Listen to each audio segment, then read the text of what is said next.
Meantime, the effort to get people out of Houston is ramping up. The first round of evacuees from southeast Texas arriving in Dallas yesterday. There's also a plan to convert a convention center in Dallas into a mega shelter for those impacted by the flooding.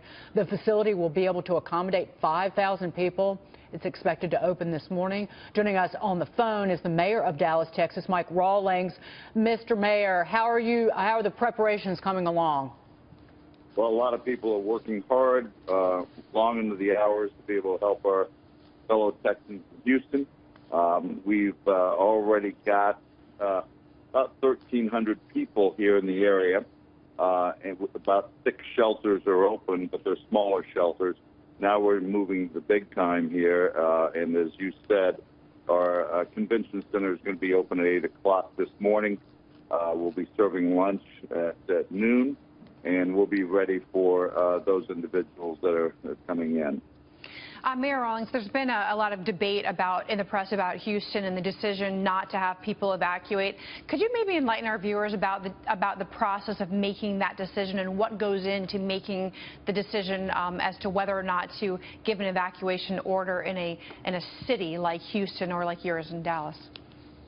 Well, I think the first thing you look at is safety. I mean, your citizen safety is the most important thing. And as you look at the potentiality of people on the road in flooded conditions, that's when people die. And so it's critical that you keep people at home, even as difficult as this is. You can't mobilize 6.5 million people in that area and leave. And so you never know what's going to happen with Mother Nature. I think the fatalities have been small here, and a lot of damage to folks' homes and neighborhoods, but the lives are being spared. And our job is to help them get back on their feet and get back into their environment. Hi, Mr. Mayor. This is Michael Starr Hopkins. We're seeing the people of America come together and support Texans. What message would the people of Texas like to send to America? Well, I'll tell you, we appreciate all the heartfelt greetings and support, the money that's coming in.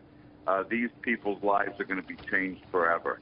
And so we've got a lot of passion right now. You've got to stick with us over the next week. We'll have thousands upon thousands of people displaced, and we're going to all have to help one person, one family at a time. But we're all in this together, and we know we're going to get through this.